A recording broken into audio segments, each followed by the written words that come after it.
Antique museum Patiala ਦਾ ਇੱਕ ਇਸ ਤਰ੍ਹਾਂ ਦਾ ਇੱਕੋ ਇੱਕ ਮਿਊਜ਼ੀਅਮ ਹੈ ਜਿੱਥੇ ਡਿਸਕਵਰੀ ਚੈਨਲ ਤੱਕ ਨੇ ਵਿਜ਼ਿਟ ਕੀਤਾ। ਹੈਰੀਟੇਜ ਵਾਕ ਕਰਾਈ ਗਈ। ਯੂਨੈਸਕੋ ਨੇ ਨਾਰਥ ਇੰਡੀਅਨ ਐਕਟੀਵਿਟੀਜ਼ ਦੌਰਾਨ ਸਭ ਤੋਂ ਅਵਲ ਨੰਬਰ ਦਿੱਤਾ ਐਂਟੀਕ ਮਿਊਜ਼ੀਅਮ ਪਟਿਆਲਾ ਨੂੰ। Kamarjit Sekhon multi talented personality ਹੈ। ਜਦੋਂ ਗਾਉਂਦੇ ਨੇ ਤਾਂ ਇਦਾਂ ਲੱਗਦਾ ਕਿ ਜਿਵੇਂ ਕੋਈ ਪ੍ਰੋਫੈਸ਼ਨਲ ਆਰਟਿਸਟ ਗਾ ਰਿਹਾ ਹੋਵੇ। चंदन सा बदन चंचल चितवन धीरे से तेरा ये मुस्काना चंदन सा बदन चंचल चितवन। ज़्यादा नहीं तो 40 साल उन्होंने डिवोट कर दिते हैं अपने पैशन नू, अपने इस शौक नू पूरा करन दे लई। किन्ने ही किस्म के प्लांट्स उन्होंने लगाए हैं। उन्होंने शौक सी फुੱਲ ही फुੱਲ देखण दा, पर वो फुੱਲ ਜਿਹੜੇ ਸੀ कमाल ਦੀ ਗੱਲ है कैक्टस ਦੇ फुੱਲ।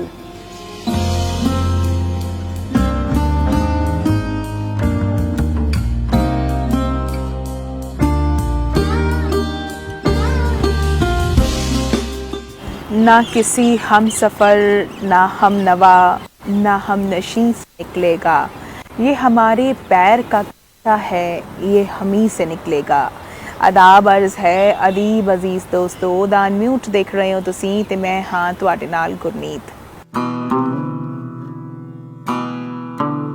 असी सभ्याचार नूं धरोहर नूं साम के रखण दी दुहाई पाउंदे लोग अक्सर स्टेजां ते बोलदियां सुनदे हां, पर की धरोहर महज गल्लां करन दे नाल साਂਭੀ जा सकदी है? यकीनन नहीं। पर जेकर एक काम बाखूबी किसी ने पंजाब दे विच कीता है तां ओह ने कमरजीत सेखों।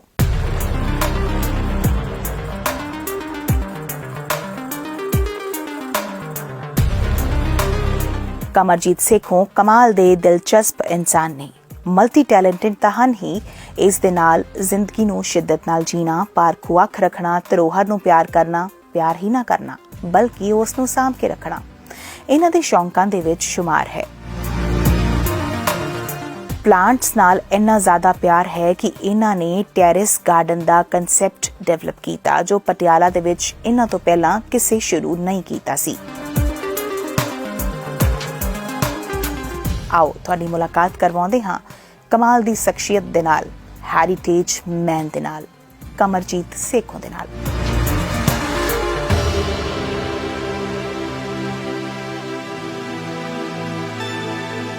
सत श्री अकाल जी, मेरा नाम कमरजीत सेखों और मैं बड़े मान नाल दसदा कि बहुत सारिया हॉबीज़ ने मेरिया।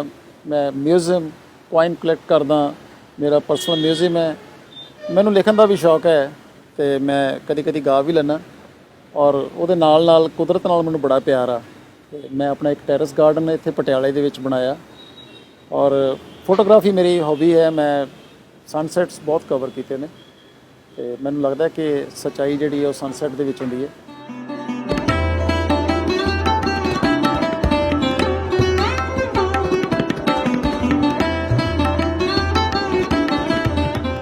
पैलेंटोलॉजी दरअसल एक स्टडी है which is based on the history of life on earth. अमूमन ये फॉसिल्स ते आधारित विद्या है। पैलेंटोलॉजिस्ट का काम है फॉसिल्स तो एक क्यास लगाने कि वो खास जनरेशन किन्ने साल पुरानी होएगी। कमरजीत सेखों होरां कोल सदियां पुराने फॉसिल्स दी कलैक्शन भी है जिस विच वुड फॉसिल्स ने, शैल्स ने, बहुत सारियां चीज़ां इन्हां साਂਭ के रखियां ने। ये सारे असी देख रहे हैं फॉसिल ने जिन्होंने पंजाबी दे विच असी पथराट कहने हैं। ये डिफरेंट पीरियड के ने। जिस तरह ये देख रहे हैं 400 मिलियन ईयरस ओल्ड फॉसिल है। जिस जानवर का समुद्री जीव का फॉसिल है असी उहदी इमेज भी नाल दिखाईए कि किस चीज़ का फॉसिल है। सो ये गैस्ट्रोपॉड्स देख रहे हैं असी 480 मिलियन ईयरस ओल्ड ने। डिफरेंट बेलमनाइट्स ने। ये जिहड़ा असी देख रहे हैं सारा टैराकोटा बैंगल्स ने 1st सेंचुरी AD। ये कुशान पीरियड दियां ने, मिट्टी दियां चूड़ियाँ। शी शैल बैंगल्स ने, ये भी कुशान पीरियड दियां ने। इस तो बाद असी कॉइन देख रहे हैं। ये 2 कॉइन रखे ने, नाल इन्हां दा मोल्ड भी रखा है। ये योद्धा कॉइन है, ट्राइबल कॉइन 100 तो 200 BC यानी 2100 तो 2200 साल पुराने ने। नोटोफिलिस्ट करंसी नोट्स ते पेपर कलैक्टर्स नूं कहंदे ने। ਨੋਟਸ ਦੋ ਕਿਸਮ ਦੇ ਹੁੰਦੇ ਨੇ, ਸਰਕੂਲੇਟਡ ਤੇ ਨਾਨ ਸਰਕੂਲੇਟਡ ਕਰੰਸੀ ਨੋਟਸ। ਸਰਕੂਲੇਟਡ ਯਾਨੀ ਕਿ ਜੋ ਮਾਰਕੀਟ ਦੇ ਵਿੱਚ ਚੱਲਦੇ ਰਹੇ, ਤੇ ਅਨਸਰਕੂਲੇਟਡ ਜੋ ਪ੍ਰੀਜ਼ਰਵ ਕਰਕੇ ਰੱਖੇ ਗਏ, ਜਿਨ੍ਹਾਂ ਦਾ ਕਾਗਜ਼ ਫਰਮ ਔਰ ਕਲੀਅਰ ਹੁੰਦਾ ਹੈ। ਸੇਖੋਂ ਸਾਹਿਬ ਹੋਰਾਂ ਕੋਲ ਕਰੀਬਨ 210 ਦੇਸ਼ਾਂ ਦੇ ਕਰੰਸੀ ਨੋਟ ਕਲੈਕਟ ਕੀਤੇ ਹੋਏ ਨੇ। ਜਿਸ ਤਰ੍ਹਾਂ ਕਿ ਅਸੀਂ ਪਟਿਆਲਾ ਸਟੇਟ 'ਚ ਰਹਿੰਦੇ ਹਾਂ, ਸਾਡੀ ਕੋਸ਼ਿਸ਼ ਹੁੰਦੀ ਹੈ ਕਿ ਪਟਿਆਲਾ ਸਟੇਟ ਨਾਲ ਸੰਬੰਧਿਤ ਜਿੰਨਾ ਵੀ ਸਮਾਨ ਹੈ, ਚਾਹੇ ਉਹ ਕੋਇਨਸ ਨੇ ਜਾਂ ਉਹਨਾਂ ਦੇ ਸਟੈਂਪ ਪੇਪਰਸ ਨੇ, ਹੁੰਡੀਆਂ ਨੇ, ਜਾਂ ਉਹਨਾਂ ਦੇ ਪੋਸਟ ਕਾਰਡ, ਉਹਨਾਂ ਦੇ ਐਨਵੈਲਪਸ ਜਾਂ ਲੈਟਰ ਹੈਡ, ਕੋਈ ਵੀ ਚੀਜ਼ ਸਾਨੂੰ ਮਿਲਦੀ ਹੈ ਤਾਂ ਸਾਡੀ ਕੋਸ਼ਿਸ਼ ਹੁੰਦੀ ਹੈ ਕਿ ਉਹ ਜ਼ਰੂਰ ਕਲੈਕਟ ਕੀਤੀ ਜਾਵੇ। ਸੋ ਮੇਰੀ ਕਲੈਕਸ਼ਨ ਦਾ ਪਾਰਟ ਜਿਹੜਾ ਪਟਿਆਲਾ ਸਟੇਟ ਦਾ ਉਹ ਇਹ ਹੈਗਾ, ਇਹਦੇ 'ਚ ਕੋਇਨਸ ਨੇ ਸਾਰੇ ਬਾਬਾ ਆਲਾ ਜਿਨ੍ਹਾਂ ਦੇ ਨਾਂ ਦੇ ਉੱਤੇ ਪਟਿਆਲਾ ਸ਼ਹਿਰ ਬਣਾਇਆ ਗਿਆ, ਕਿਉਂਕਿ ਇਹ ਪੱਤੀ ਸੀ ਬਾਬਾ ਆਲਾ ਸਿੰਘ ਦੀ। ਸੋ ਉੱਥੋਂ ਲੈ ਕੇ ਮਹਾਰਾਜਾ ਕਰਮ ਸਿੰਘ, ਮਹਾਰਾਜਾ ਸਾਹਿਬ ਸਿੰਘ, ਮਹਾਰਾਜਾ ਕਰਮ ਸਿੰਘ, ਅਮਰ ਸਿੰਘ ਤੋਂ ਲੈ ਕੇ ਅਮਰ ਸਿੰਘ, ਸਾਹਿਬ ਸਿੰਘ, ਕਰਮ ਸਿੰਘ, ਫਿਰ ਨਰਿੰਦਰ ਸਿੰਘ, ਮਹਿੰਦਰ ਸਿੰਘ ਔਰ ਰਜਿੰਦਰ ਸਿੰਘ, ਇਹ ਕੰਪਲੀਟ ਕਲੈਕਸ਼ਨ ਜਿਹੜੀ ਪਟਿਆਲਾ ਸਟੇਟ ਦੀ ਨੇ ਕਲੈਕਟ ਕੀਤੀ ਹੈ। ਇਹਦੇ ਨਾਲ CIS ਸਤਲੁਜ ਸਟੇਟਸ ਦੇ ਵਿੱਚ ਜੀਂਦ ਸਾਡਾ ਆਉਂਦਾ ਸੀਗਾ, ਕੈਥਲ ਆਉਂਦਾ ਸੀਗਾ, ਨਾਭਾ ਰਿਆਸਤ ਆਉਂਦੀ ਸੀ, ਉਹਨਾਂ ਦੇ ਵੀ ਡਿਫਰੈਂਟ ਕੋਇਨਸ ਮੈਂ ਕਲੈਕਟ ਕੀਤੇ ਨੇ।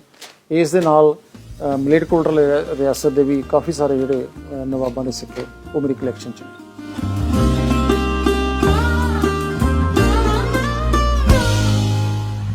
ਕੋਇਨਸ ਤੇ ਮੈਡਲਸ ਨੂੰ ਅਧਿਐਨ ਕਰਨ ਦਾ ਸ਼ਾਸਤਰ, ਇਸ ਨੂੰ ਨਿਊਮਿਸਮੈਟਿਕਸ ਕਿਹਾ ਜਾਂਦਾ ਹੈ।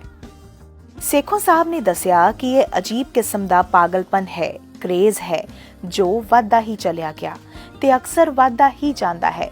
ਨਿਊਮਿਸਮੈਟਿਕਸ ਦੀ ਅਸੀਮ ਦੁਨੀਆ ਦੀ ਥੀਮ ਲਾਈਨ ਇਹੀ ਹੈ, ਕਲੈਕਟਰਸ ਮੈਡਨੈਸ।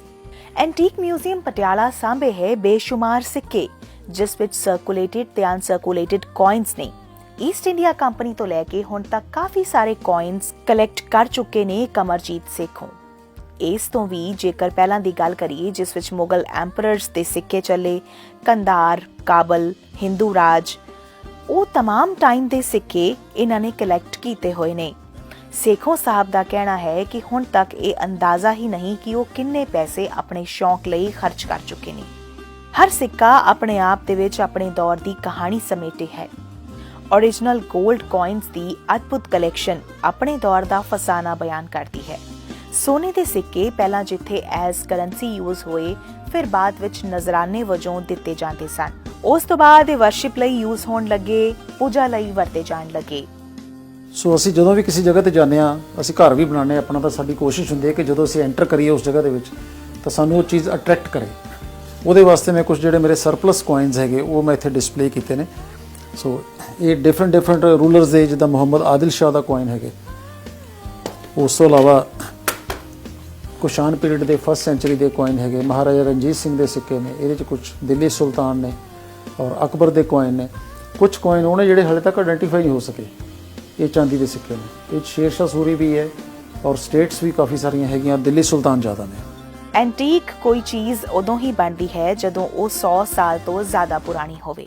ਇਹ ਕੰਮ ਇੰਨਾ ਸੌਖਾ ਵੀ ਨਹੀਂ। ਕਈ ਵਾਰ ਮਾਰਕੀਟ ਵਿੱਚ ਐਂਟੀਕ ਕਲੈਕਟਰਸ ਜਦੋਂ ਕੁਝ ਖਰੀਦਣ ਜਾਂਦੇ ਨੇ ਤਾਂ ਉਹਨਾਂ ਨਾਲ ਧੋਖਾ ਵੀ ਹੋ ਜਾਂਦਾ ਹੈ। ਜ਼ਾਹਿਰ ਜਿਹੀ ਗੱਲ ਹੈ, ਈਜ਼ੀ ਮਨੀ ਕਿਸ ਨੂੰ ਚੰਗੀ ਨਹੀਂ ਲੱਗਦੀ। ਕੋਇਨਸ ਦੀ ਆਪਣੀ ਇੱਕ ਮੈਟਲ ਵੈਲਿਊ ਹੈ ਤੇ ਐਂਟੀਕ ਵੈਲਿਊ ਵੀ। ਇੱਕ ਵਾਰ ਤਾਂ ਕਮਰਜੀਤ ਸੇਖੋਂ ਹੋਰਾਂ ਨਾਲ ਵੀ ਧੋਖਾ ਹੋ ਗਿਆ ਸੀ। ਬੇਸ਼ੱਕ ਮੈਂ ਤਕਰੀਬਨ 40 ਸਾਲ ਤੋਂ ਕੋਇਨ ਕਲੈਕਟ ਕਰ ਰਿਹਾ, ਪਰ ਗਲਤੀ ਹਰ ਇਨਸਾਨ ਤੋਂ ਹੁੰਦੀ ਹੈ। ਮੈਨੂੰ ਵੀ ਕਿਸੇ ਨੇ ਕਿਸੇ ਟਾਈਮ ਮਹਾਰਾਜਾ ਰਣਜੀਤ ਸਿੰਘ ਦੇ 2 ਕੋਇਨ ਜਿਹੜੇ ਉਹ ਫੇਕ ਦਿੱਤੇ ਸੀਗੇ, ਤਾਂ ਉਸ ਟਾਈਮ ਮੈਨੂੰ ਪਹਿਚਾਣ ਨਹੀਂ ਸੀਗੀ। ਕਾਫੀ ਸਾਲਾਂ ਬਾਅਦ ਜਦੋਂ ਕੋਈ ਦੋਸਤ ਮਿੱਤਰਾਂ ਨੇ ਅਸੀਂ ਉਹਨਾਂ ਨੂੰ ਦਿਖਾਈ ਕਲੈਕਸ਼ਨ ਆਪਣੀ, ਤਾਂ ਉਹਨਾਂ ਨੇ ਦੱਸਿਆ ਕਿ ਇਹ ਨਕਲੀ ਸਿੱਕੇ ਨੇ।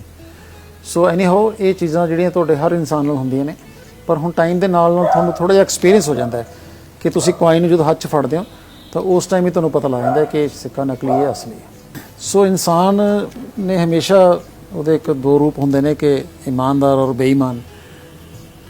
ਜਦੋਂ ਪੁਰਾਣੇ ਸਮੇਂ ਦੇ ਸਿੱਕੇ ਬਣਦੇ ਸੀਗੇ, ਉਸ ਟਾਈਮ ਵੀ ਉਹਨਾਂ ਦੀ ਫਿਤਰਤ ਹੁੰਦੀ ਸੀ ਕਿ ਅਸੀਂ ਨਕਲੀ ਸਿੱਕੇ ਬਣਾ ਕੇ ਦਈਏ ਤੇ ਉਹਦੇ ਨਾਲ ਅਸੀਂ ਜ਼ਿਆਦਾ ਤੋਂ ਜ਼ਿਆਦਾ ਪੈਸੇ ਕਮਾਈਏ। ਇੱਕ ਫੇਕ ਕੋਇਨ ਹੁੰਦੇ ਨੇ ਜਿਹੜੇ ਕਿ ਪੁਰਾਣੇ ਸਿੱਕਿਆਂ ਨੂੰ ਅੱਜ ਕੱਲ੍ਹ ਬਣਾਇਆ ਜਾਂਦਾ, ਜਿਸ ਤਰ੍ਹਾਂ ਕਿ ਮੇਡ ਇਨ ਚਾਈਨਾ ਦੇ ਕੋਇਨ ਅਸੀਂ ਦੇਖ ਰਹੇ ਹਾਂ। ਫੋਰਨ ਕਰੰਸੀ ਹੈ ਜਾਂ ਇੰਡੀਅਨ ਕਰੰਸੀ ਹੈ, ਬ੍ਰਿਟਿਸ਼ ਕਰੰਸੀ ਜਿਹੜੀ ਬਣ ਕੇ ਆ ਰਹੀ ਹੈ, ਕਰੰਸੀ ਨੋਟਸ ਆ ਰਹੇ ਨੇ ਚਾਈਨਾ ਤੋਂ। ਇੱਕ ਕਰੰਸੀ ਹੁੰਦੀ ਸੀ ਕੰਟੈਂਪਰੇਰੀ ਫੇਕ, ਜਿਹੜੀ ਉਸ ਟਾਈਮ ਦੀ ਸੀ। ਉਸ ਟਾਈਮ ਵੀ ਮਲੇਰਕੋਟਲੇ ਦੇ ਕੁਝ ਕੋਇਨ ਸੀ ਜਿਨ੍ਹਾਂ ਦੇ ਉੱਤੇ ਕਾਪਰ ਦੇ ਸਿੱਕਿਆਂ ਦੇ ਉੱਤੇ ਉਹਨਾਂ ਨੇ ਚਾਂਦੀ ਦਾ ਪਾਣੀ ਲਗਾ ਕੇ ਉਹਨਾਂ ਨੂੰ ਅਸਲੀ ਬਣਾਉਣ ਦੀ ਕੋਸ਼ਿਸ਼ ਕੀਤੀ। ਫਿਰ ਮਹਾਰਾਜਾ ਰਣਜੀਤ ਸਿੰਘ ਦੇ ਸਿੱਕੇ ਆਏ, ਉਹ ਵੀ ਨਕਲੀ ਜਾਰੀ ਕੀਤੇ ਗਏ। ਸ਼ਾਹ ਆਲਮ ਦੇ ਕੋਇਨ ਸੀਗੇ, ਜਾਂ ਉਸ ਤੋਂ ਇਲਾਵਾ ਮਹਾਰਾਜਾ ਰਾਜਾ ਰਣਬੀਰ ਸਿੰਘ ਡੋਗਰਾ ਰੂਲਰ ਜਿਹੜਾ ਸੀਗਾ, ਉਹਨਾਂ ਦੇ ਸਿੱਕੇ ਆਏ। ਫਿਰ ਵਾਜਿਦ ਅਲੀ ਸ਼ਾਹ ਦਾ ਸਿੱਕਾ ਵੀ ਨਕਲੀ ਮਾਰਕੀਟ 'ਚ ਆਇਆ। ਬ੍ਰਿਟਿਸ਼ ਇੰਡੀਆ ਦੇ ਕੋਇਨਸ ਜਿਹੜੇ ਨੇ ਉਹ ਨਕਲੀ ਸਿੱਕ ਮਾਰਕੀਟ ਦੇ ਵਿੱਚ ਆਏ। ਇਹਦੇ ਨਾਲ ਨਾਲ ਮੁਗਲਸ ਦੇ ਵਿੱਚ ਸ਼ਹਾਬੂਦੀਨ ਸ਼ਾਹਜਹਾਂ, ਉਹਦਾ ਕੋਇਨ ਵੀ ਨਕਲੀ ਹੈ। ਸੋ ਕਹਿਣ ਦਾ ਮਤਲਬ ਇਹ ਹੈ ਕਿ ਫੇਕ ਔਰ ਕੰਟੈਂਪਰੇਰੀ ਫੇਕ ਦੇ ਵਿੱਚ ਇੰਨਾ ਹੀ ਫਰਕ ਹੈ ਕਿ ਕੰਟੈਂਪਰੇਰੀ ਫੇਕ ਉਹ ਸਿੱਕੇ ਨੇ ਜਿਹੜੇ ਕਿ ਉਸ ਟਾਈਮ ਦੇ ਵਿੱਚ ਜਿਨ੍ਹਾਂ ਦੀ ਢਲਾਈ ਕੀਤੀ ਗਈ। ਫੇਕ ਜਿਹੜੇ ਅੱਜ ਕੱਲ੍ਹ ਬਣ ਰਹੇ ਨੇ। ਸੋ ਅਲੱਗ-ਅਲੱਗ ਦੌਰ ਦੇ ਵਿੱਚ ਜਿਹੜੇ ਸਿੱਕਿਆਂ ਦੀ ਢਲਾਈ ਹੁੰਦੀ ਸੀ, ਅਲੱਗ-ਅਲੱਗ ਜਗ੍ਹਾ ਦੇ ਉੱਤੇ ਹੁੰਦੀ ਸੀ। ਜਿਸ ਤਰ੍ਹਾਂ ਮੁਗਲਸ ਦੇ ਵਿੱਚ ਅਕਬਰ ਦੀਆਂ ਹੀ 100 ਤੋਂ ਜ਼ਿਆਦਾ ਮਿੰਟ ਸੀਗੀਆਂ, ਕਿਉਂਕਿ ਅਕਬਰ ਦਾ ਰਾਜ ਜਿਹੜਾ ਸੀ ਬਹੁਤ ਦੂਰ ਦੂਰ ਤੱਕ ਸੀਗਾ। ਸੋ ਨੀਅਰੈਸਟ ਜਿਹੜੀ ਸਾਡੇ ਪੰਜਾਬ ਦੇ ਵਿੱਚ ਵੀ ਮਿੰਟ ਹੈਗੀਆਂ, ਸਰਹੰਦ ਜਿਹੜੀ ਬੜੀ ਫੇਮਸ ਮਿੰਟ ਹੈ ਸਾਡੀ, ਅਤੇ ਉੱਥੇ ਇਹਨਾਂ ਦੇ ਅਕਬਰ ਦੇ ਸਿੱਕੇ ਵੀ ਢਲਾਈ ਹੁੰਦੀ ਰਹੀ ਹੈ। ਅਤੇ ਬਾਕੀ ਮੁਗਲ ਰੂਲਰਸ ਜਿਹੜੇ ਸੀਗੇ ਉਹਨਾਂ ਦੇ ਸਿੱਕੇ ਦੀ ਢਲਾਈ ਵੀ ਇੱਥੇ ਹੋਈ ਹੈ। ਜਿਸ ਤਰ੍ਹਾਂ ਕਿ ਅੱਜ ਕੱਲ੍ਹ ਜਿਹੜਾ ਸਾਡਾ ਪੋਸਟ ਇੰਡੀਪੈਂਡੈਂਟ ਜਿਹੜੇ ਕੋਇਨ ਨੇ ਉਹਨਾਂ ਦੀਆਂ ਮਿੰਟ ਹੈਦਰਾਬਾਦ ਹੈ, ਨੋਇਡਾ ਹੈ, ਜਾਂ ਬੰਬੇ, ਕਲਕੱਤਾ ਹੈਗੀਆਂ। ਇਸ ਤਰ੍ਹਾਂ ਮੁਗਲ ਪੀਰੀਅਡ ਦੇ ਵਿੱਚ ਅਲੱਗ-ਅਲੱਗ ਜਗ੍ਹਾ ਦੇ ਉੱਤੇ ਮਿੰਟਿੰਗ ਹੁੰਦੀ ਸੀ ਇਹਨਾਂ ਦੀ। ਔਰ ਬੜੇ ਮਜ਼ੇ ਦੀ ਗੱਲ ਹੈ ਕਿ ਇੱਕ ਅਕਬਰ ਦਾ ਕੋਇਨ ਹੈ ਜਿਹੜਾ ਕਿ ਲੜਾਈ ਦੇ ਮੈਦਾਨ ਦੇ ਵਿੱਚ ਉਹਦੀ ਮਿੰਟਿੰਗ ਹੁੰਦੀ ਸੀ। ਜਦੋਂ ਲੜਾਈਆਂ ਲੱਗਦੀਆਂ ਸੀ ਤਾਂ ਇਹਨਾਂ ਦੀ ਲੜਾਈਆਂ ਕਾਫੀ ਮਹੀਨੇ ਸਾਲ ਚੱਲਦੀਆਂ ਸੀ। ਤਾਂ ਉਹਨਾਂ ਨੂੰ ਆਪਣੇ ਸੈਨਿਕਾਂ ਨੂੰ ਤਨਖਾਹ ਦੇਣ ਵਾਸਤੇ ਮਿੰਟਿੰਗ ਮਸ਼ੀਨ ਜਿਹੜੀ ਨਾਲ ਲੈ ਕੇ ਜਾਈ ਜਾਂਦੀ ਸੀ। ਉੱਥੇ ਹੀ ਉਹਨਾਂ ਦੀ ਸਿੱਕਿਆਂ ਦੀ ਢਲਾਈ ਹੁੰਦੀ ਸੀ ਅਤੇ ਉੱਥੇ ਹੀ ਉਹਨਾਂ ਨੂੰ ਸੈਲਰੀ ਦਿੱਤੀ ਜਾਂਦੀ ਸੀ। ਔਰ ਜਿੱਦਾਂ ਸੂਰਜ ਛਿਪਦਾ ਸੀ ਉਸ ਤੋਂ ਬਾਅਦ ਸਾਰੇ ਲੋਕ ਆਮ ਜਿਸ ਤਰ੍ਹਾਂ ਰੂਟੀਨ ਦੇ ਵਿੱਚ ਸ਼ਾਪਿੰਗ ਕਰਦੇ ਆ, ਘਰ ਦਾ ਸਮਾਨ ਖਰੀਦਦੇ ਆ, ਉਸ ਤਰ੍ਹਾਂ ਬਾਜ਼ਾਰ 'ਚੋਂ ਖਰੀਦਦੇ ਸੀ। ਨੈਕਸਟ ਡੇ ਫਿਰ ਉਹ ਲੜਾਈ ਦੁਬਾਰਾ ਸ਼ੁਰੂ ਹੋ ਜਾਂਦੀ ਸੀ। ਅਵੱਲੇ ਇਸ਼ਕ ਦੇ ਰਾਹੀਂ ਕੰਡਿਆਂ ਦਾ ਜ਼ਿਕਰ ਕਰਨਾ, ਅੱਲਾ ਨੂੰ ਪਾਉਣ ਖਾਤਰ ਤਲਖ ਬੁੱਲਿਆਂ ਨੂੰ ਜਰਨਾ, ਇਸ ਦੀ ਮੁਹੱਬਤ ਨਾਲ ਕੀ ਡੂੰਗੀ ਹੈ ਪ੍ਰੀਤ ਲਿਖੀ, ਕਦੇ ਇਲਾਹੀ ਲਿਖੀ ਇਬਾਰਤ ਇਸ਼ਕੇ ਦਾ ਗੀਤ ਲਿਖੀ। ਇਸ ਕਿਸਮ ਦੇ ਕਰੇਜ਼ ਨੂੰ, ਇਸ ਪਾਗਲਪਨ ਨੂੰ ਇਹ ਹਾਲੇ ਵੀ ਬਰਕਰਾਰ ਰੱਖੇ ਨੇ। ਇਹਨਾਂ ਦਾ ਕਹਿਣਾ ਹੈ ਕਿ ਜੇਕਰ ਕਰੇਜ਼ ਨਾ ਹੋਵੇ, ਜੇਕਰ ਪਾਗਲਪਨ ਨਾ ਹੋਵੇ ਤਾਂ ਇਨਸਾਨ ਆਪਣੇ ਜਨੂਨ ਦੀ ਹੱਦ ਤੱਕ ਕਦੇ ਨਹੀਂ ਜਾ ਸਕਦਾ। ਇਸੇ ਕਰਕੇ ਇਹਨਾਂ ਦਾ ਜਨੂਨ, ਇਹਨਾਂ ਦਾ ਪੈਸ਼ਨ ਇਹਨਾਂ ਨੂੰ ਇਸ ਉਮਰ ਦੇ ਵਿੱਚ ਵੀ ਹਾਲੇ ਤੱਕ ਜਵਾਨ ਰੱਖੇ ਹੈ। ਵੈਸੇ ਤਾਂ ਕਹਿੰਦੇ ਆ ਕਿ ਕੈਕਟਸ ਜਿਹੜਾ ਹੈਗਾ ਡੈਜ਼ਰਟ ਪਲਾਂਟ ਹੈ, ਪਰ ਇੱਥੇ ਪੰਜਾਬ ਦੇ ਵਿੱਚ ਵੀ ਇਹ ਹੁਣ ਬਹੁਤ ਅੱਛੇ ਤਰੀਕੇ ਨਾਲ ਗਰੋ ਹੋ ਰਿਹਾ, ਕਿਉਂਕਿ ਮੇਰੇ ਕੋਲ ਜਿੰਨੇ ਵੀ ਪਲਾਂਟਸ ਨੇ ਇੱਥੇ ਸਾਰੇ ਕਲੈਮੇਟਾਈਜ਼ ਹੋ ਚੁੱਕੇ ਨੇ। ਕਾਫੀ ਸਾਲਾਂ ਤੋਂ ਮੇਰੇ ਕੋਲ ਇੱਥੇ ਲੱਗੇ ਹੋਏ ਨੇ। ਸੋ ਕੈਕਟਸ ਦੀ ਖੂਬਸੂਰਤੀ ਹੈ ਕਿ ਜਿਸ ਤਰ੍ਹਾਂ ਐਨੂਅਲਸ ਦੇ ਵਿੱਚ ਅਸੀਂ ਫੁੱਲ ਦੇਖਦੇ ਹਾਂ, ਗੁਲਾਬ ਹੈ ਜਾਂ ਕੋਈ ਸੀਜ਼ਨਲ ਫਲਾਵਰਸ ਨੇ, ਤਾਂ ਕੈਕਟਸ ਦੇ ਜਿਹੜੇ ਫਲਾਵਰ ਨੇ ਬਹੁਤ ਖੂਬਸੂਰਤ ਹੁੰਦੇ ਨੇ। ਪਰ ਲੋਕਾਂ ਦੇ ਵਿੱਚ ਇੱਕ ਧਾਰਨਾ ਹੈ, ਲੋਕ ਕਹਿੰਦੇ ਨੇ ਕਿ ਕੈਕਟਸ ਜਿਹੜਾ ਘਰ 'ਚ ਨਹੀਂ ਲਗਾਉਣਾ ਚਾਹੀਦਾ। ਜਦੋਂ ਤੋਂ ਸਾਡੇ ਕੁਛ ਜੋਤਸ਼ੀਆਂ ਨੇ ਕਿਹਾ ਕਿ ਇਹ ਘਰ ਲਈ ਮਾੜਾ ਹੁੰਦਾ ਹੈ, ਪਰ ਮੈਂ ਸਮਝਦਾ ਕਿ ਮੇਰੇ ਲਈ ਤਾਂ ਇਹ ਬਹੁਤ ਅੱਛੇ ਨੇ। ਮੇਰੀ ਜਾਨ ਵਸਦੀ ਇਹਨਾਂ ਦੇ ਵਿੱਚ।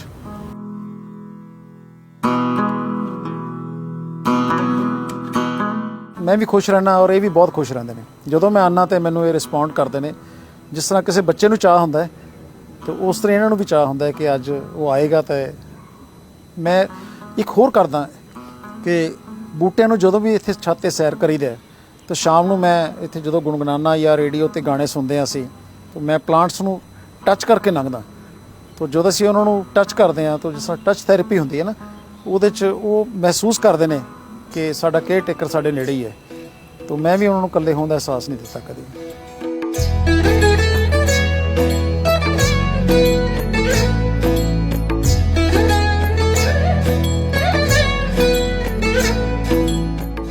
ਗਲੇ ਦਾ ਹਾਰ ਹੈ, ਇਹਨਾਂ 'ਚ ਕੁਝ ਸਾਡੇ ਰਾਜਸਥਾਨ ਦੀ ਹੈ, ਕੁਝ ਯੂਪੀ ਦੀ, ਉੱਤਰ ਪ੍ਰਦੇਸ਼ ਦੇ ਵਿੱਚ। ਸੋ ਇਹ ਪੁਰਾਣੇ ਸਮੇਂ ਦੇ ਵਿੱਚ ਜਿਹੜੇ ਕੋਸ਼ਿਸ਼ ਕੀਤੀ ਜਾਂਦੀ ਸੀ ਕਿ ਚਾਂਦੀ ਦੇ ਗਹਿਣੇ ਜ਼ਿਆਦਾ ਯੂਜ਼ ਕੀਤੇ ਜਾਂਦੇ ਸੀ। ਫੋਲਡਿੰਗ ਗਲਾਸ ਹੈ ਮੇਰੀ ਕਲੈਕਸ਼ਨ ਦੇ ਵਿੱਚ। ਸੋ ਮੈਨੂੰ ਇਹ ਲੱਗਦਾ ਕਿ ਉਸ ਟਾਈਮ ਜਿਹੜੇ ਸਾਡੇ ਸੀਮਤ ਸਾਧਨ ਸੀਗੇ, ਘੱਟ ਤੋਂ ਘੱਟ ਚੀਜ਼ਾਂ ਕੈਰੀ ਕਰਦੇ ਸੀ। ਸੋ ਉਸ ਟਾਈਮ ਇਹ ਬਣਾਇਆ ਗਿਆ ਹੋਊਗਾ। ਇਹਨੂੰ ਅਸੀਂ ਫੋਲਡ ਕਰਦੇ ਸੀਗੇ, ਜੇਬ ਦੇ ਵਿੱਚ ਪਾ ਲੈਂਦੇ ਸੀ। ਉਸ ਤੋਂ ਜਦੋਂ ਯੂਜ਼ ਕਰਨਾ ਇਹਨੂੰ ਖੋਲ੍ਹੋ, ਵਿੱਚ ਪਾਣੀ ਪਾ ਕੇ ਪੀਓ। ਔਰ ਕਮਾਲ ਦੀ ਗੱਲ ਹੈ ਕਿ ਇਹਦੇ 'ਚੋਂ ਪਾਣੀ ਲੀਕ ਨਹੀਂ ਕਰਦਾ।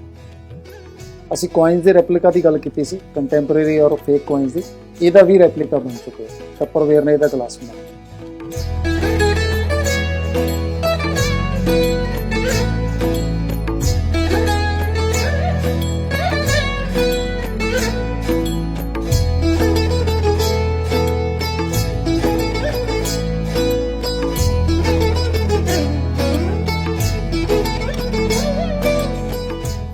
ਇਸ ਖਜ਼ਾਨਚੀ ਦੀ ਵਿਰਾਸਤ ਨੂੰ ਦੇਖ ਕੇ ਤੁਸੀਂ ਖੁਸ਼ ਤਾਂ ਜ਼ਰੂਰ ਹੋ ਰਹੇ ਹੋਵੋਗੇ, ਪਰ ਇਸ ਪਿੱਛੇ ਇਹਨਾਂ ਦੀ ਜ਼ਿੰਦਗੀ ਦਾ ਕੀਮਤੀ 40 ਸਾਲਾਂ ਦਾ ਸਮਾਂ ਲੱਗਿਆ है।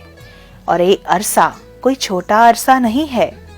ये फूल मुझे कोई विरासत में मिले हैं, तुमने मेरा कांटों भरा बिस्तर नहीं देखा।